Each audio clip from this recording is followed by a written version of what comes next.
Assalamualaikum warahmatullahi wabarakatuh. Perkenalkan teman-teman, nama saya Alin Mu'alif. Saya dari Prodi Ilmu Al-Quran dan Tafsir Universitas Nahdlatul Ulama Blitar.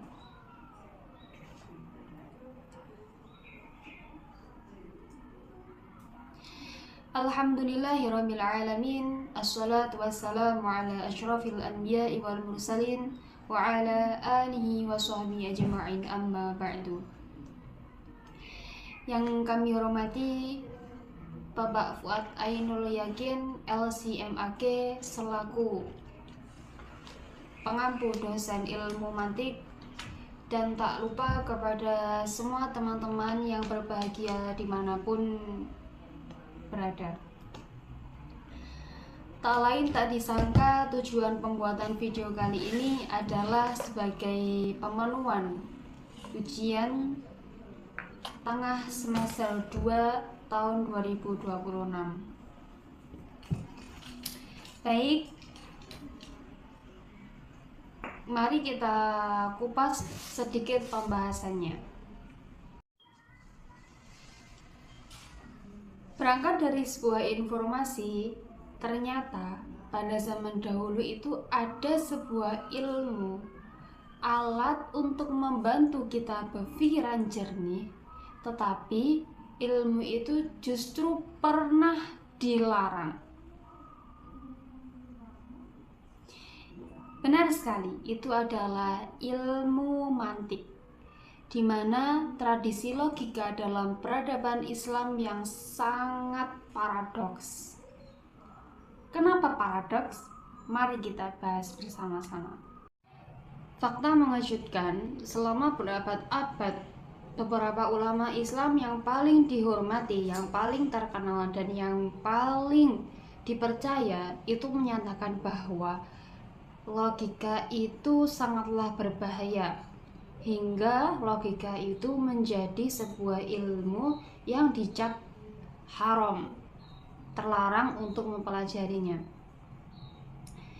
Benar sekali, sebuah gagasan yang mungkin terdengar dalam otak kita adalah sebuah gagasan yang mustahil bagi kita sekarang, zaman sekarang. Nah, bagaimana sih ilmu logika itu asal mulanya? Asal mulanya ilmu logika itu berangkat dari mana sih? Kok bisa ada ilmu logika itu? Nah, bagaimana ilmu logika Yunani ini bisa sampai ke jantung dunia Islam? Ilmu Yunani ini berasal dari benih logika Aristoteles. Nah, tidak langsung instan langsung masuk ke Arab. Jadi benih logika Aristoteles ini masuk perlahan-lahan ke bangsa Arab. Itu butuh waktu berabad-abad untuk tumbuh. Nah, gongnya itu pada abad ke-9, di mana revolusi besar-besaran, intelektual besar-besaran meledak di abad ke-9 ini. Awalnya memang sebelum itu perlahan-lahan, tapi pada abad ke-9 ini bisa meledak dan menjadi intelektual besar-besaran. Nah, kenapa kok bisa seperti itu? Ini berawal dari mimpi yang mengubah sejarah. Pada saat itu, di bawah Khalifah Al-Ma'mun ada sebuah legenda. Jadi pada abad ke-9 ini ada khalifah yang bernama Khalifah Al-Ma'mun. Nah, Khalifah Al-Ma'mun ini bermimpi bertemu Aristoteles dan membisikkan gagasan yang sangat radikal. Nah, gagasan ini berbunyi seperti ini. Sumber kebenaran itu adalah akal. Nah, khalifah ini dimimpi oleh Aristoteles bahwa dibisikkan bahwa sumber kebenaran itu adalah akal. Nah, mimpi ini begitu membekas di Khalifah Al-Ma'mun ini, sampai-sampai Khalifah Al-Ma'mun ini langsung mengirim utusan untuk berangkat ke Yunani. Ngapain? Untuk memborong semua ilmu yang ada di Yunani. Karena apa? Menurut mimpinya itu, logika itu menjadi harta karun yang utama. Jadi ilmu-ilmu yang ada di Yunani ini semua diborong menuju ke Arab oleh utusan Khalifah Al-Ma'mun.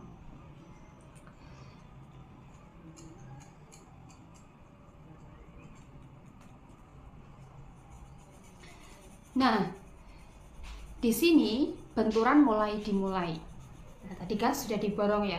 Dari di Yunani ini sudah diborong ilmunya menuju bangsa Arab. Nah, setelah sampai ilmu-ilmu ini diborong oleh utusan Khalifah Al-Ma'mun tadi di bangsa Arab, ini tidak semua senang ini dengan barang impor, dari Yunani ini. Nah, muncul pertanyaan besar di sini. Pertanyaannya itu sebenarnya sederhana, tapi efeknya besar ke depannya. Dan efeknya dalam masyarakat ini sangatlah besar. Pertanyaannya gini, apakah bisa akal itu menjadi panduan kebenaran tanpa adanya wahyu? Nah, disinilah benturan pemikiran yang sesungguhnya dimulai.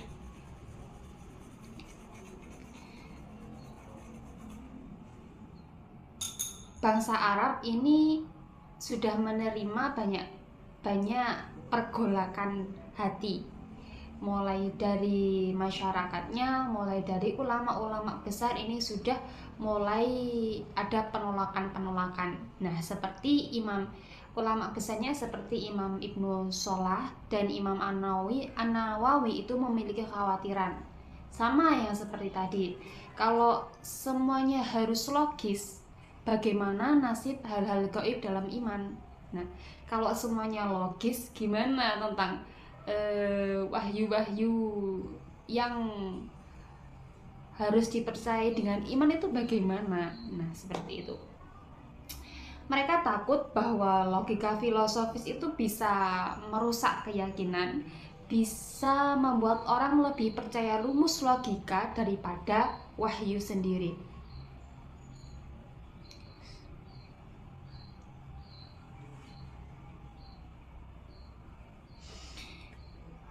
Ini bukan sekedar debat biasa. Ini adalah perang pemikiran yang sangat kontradiktif. Nah, di sana sekelas Ibnu Taimiyah itu sampai bahasanya? Ibnu Taimiyah itu sampai mengharamkan untuk belajar ilmu filsafat atau ilmu mantik ini.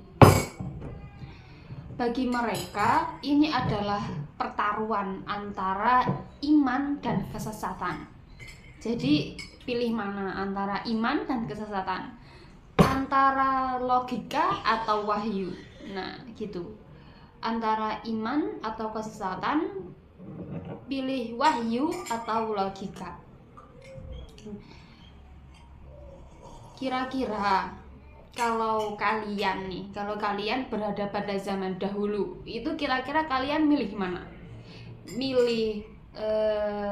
Milih percaya dengan ilmu yang dibawa dari Yunani ini, atau memilih ilmu yang dengan keimanan atau wahyu yang ada di bangsa Arab?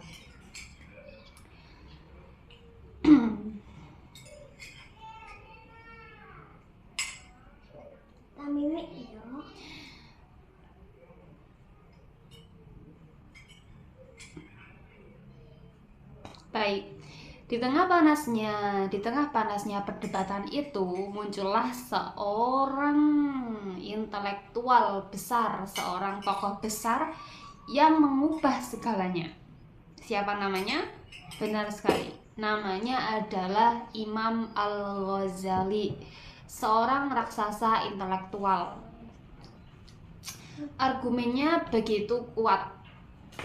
Bukan hanya membalikkan keadaan, tapi beliau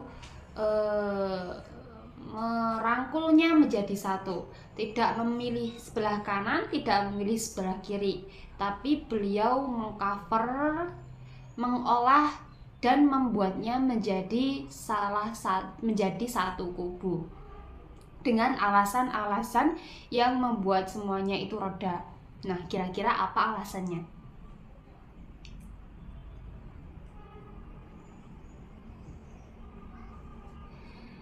Alasan dari ide cemerlang Imam Al-Ghazali ini adalah sebenarnya mantik itu netral. Dia cuma alat, semacam tata bahasa untuk pikiran,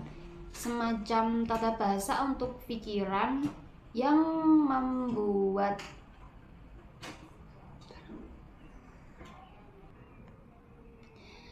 sebuah alat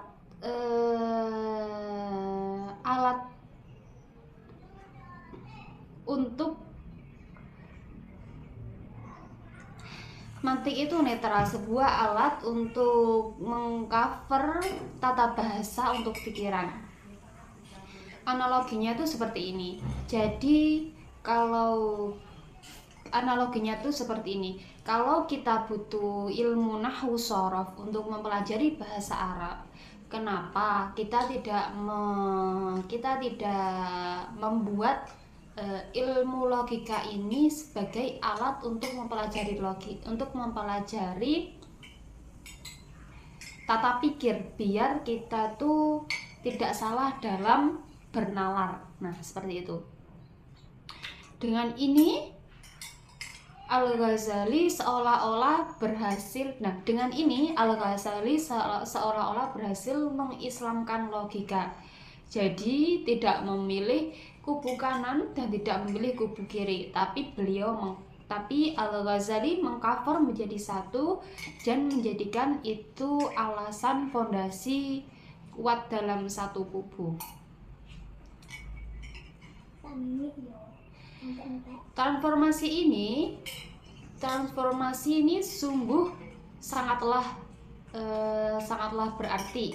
Dari yang sebelumnya ilmu asing dari Yunani, ini menjadi alat penting untuk pemahaman ilmu fikih, ilmu alam, bahkan ilmu Al-Quran. Dan sebelumnya terlarang itu menjadi ilmu yang fardu kifayah. Jadi naik derajatnya menjadi fardu, dari yang terlarang menjadi yang diwajibkan. Ini kalau kata saya ini sebuah pembalikan yang luar biasa, karena sebuah logika yang dulunya terlarang itu menjadi sesuatu yang diwajibkan, karena pemikiran Al-Ghazali ini menjadi satukan dan menjadikan dia tuh pondasi bagi pemikiran-pemikiran yang lain. Nah, sekarang tadi kan sudah tahu ya apa ilmu mantik dan bagaimana sejarahnya ilmu mantik itu sendiri yang datang dari Yunani, kemudian kenapa bisa masuk ke bangsa Arab ini. Nah, setelah kita mengetahui apa itu ilmu mantik dan sejarahnya, nah bagaimana sih cara kerja ilmu mantik ini dalam kehidupan kita sehari-hari? Bagaimana sih sebenarnya bagaimana pemikir-pemikir membangun argumen yang kokoh? Kenapa harus ada argumen-argumen yang kokoh untuk membangun fondasi besar? Nah, di sini ada 2 langkah sederhana untuk membangun fondasi besar itu. Yang pertama ada tasawur Dan yang kedua ada tasdik.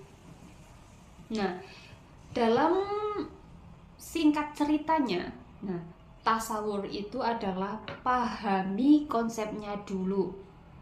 Nah, kalau tasdik itu penilaian.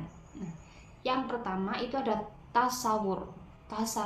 Tasawur atau konsep. Langkah pertama adalah konsep yang jelas. Nah, ketika konsepnya sudah jelas,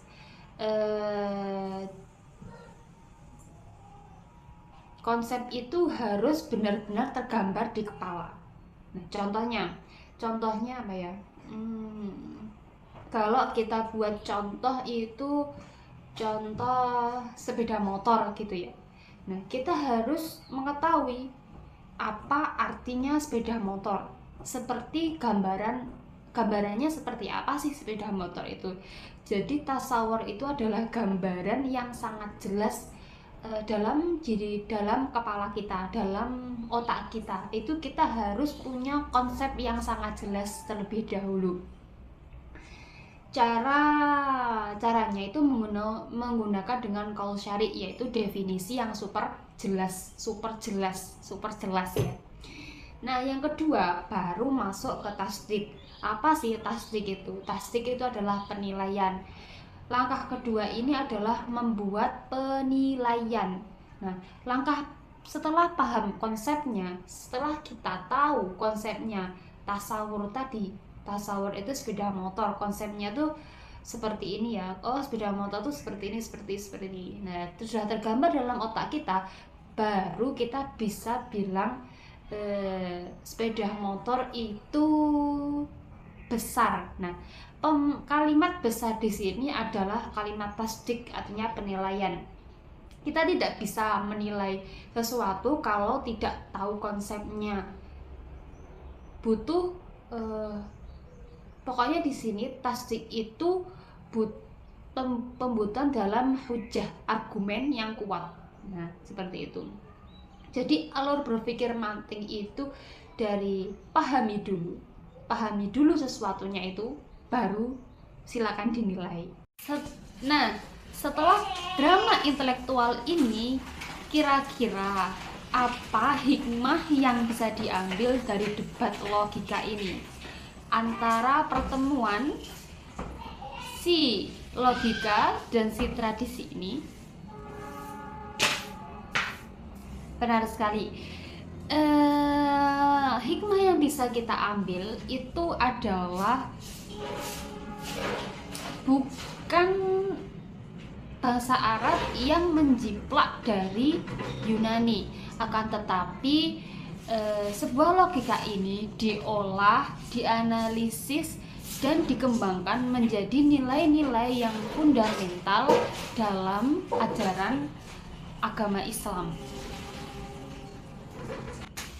Al-Ghazali menjinakkan ilmu logika agar menjadi selaras dengan nilai-nilai Islam. Dan saat ini sudah kita bisa lihat bahwa ilmu logika itu adalah sebagai dasar-dasar dari ilmu seperti ilmu alam, ilmu Al-Quran, ilmu filsafat. Nah, itu sudah membuat banyak contoh yang menyatukan antara ilmu logika dan ilmu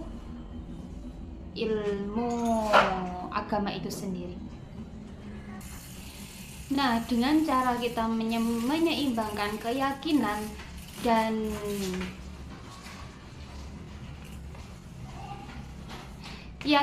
logika, maka kita bisa mencari sebuah kebenaran dari berita-berita hoax tanpa merubah keyakinan kita sendiri. Itulah pentingnya ilmu mantik. Jadi kita tidak terburu-buru dalam membuat kesimpulan, kita tidak tergesa-gesa dalam membuat pernyataan, kita mengolahnya dulu menjadi sebuah kebenaran, lalu menjadikan kebenaran itu kita bisa nilai dengan baik dan benar. Sekian dari kami. Terima kasih kepada Bapak dosen yang selalu membimbing kita jalan perkuliahan menjadi selalu lancar, dan tak lupa terima kasih kepada teman-teman yang selalu support dalam perkuliahan kita. Semoga kita semua diberikan kesehatan dan hati yang lapang untuk selalu bersyukur dan kekuatan untuk selalu berikhtiar di jalannya. Maaf bila saya banyak kekurangan dan salahnya. Wabillahi taufik wal hidayah. Wassalamualaikum warahmatullahi wabarakatuh.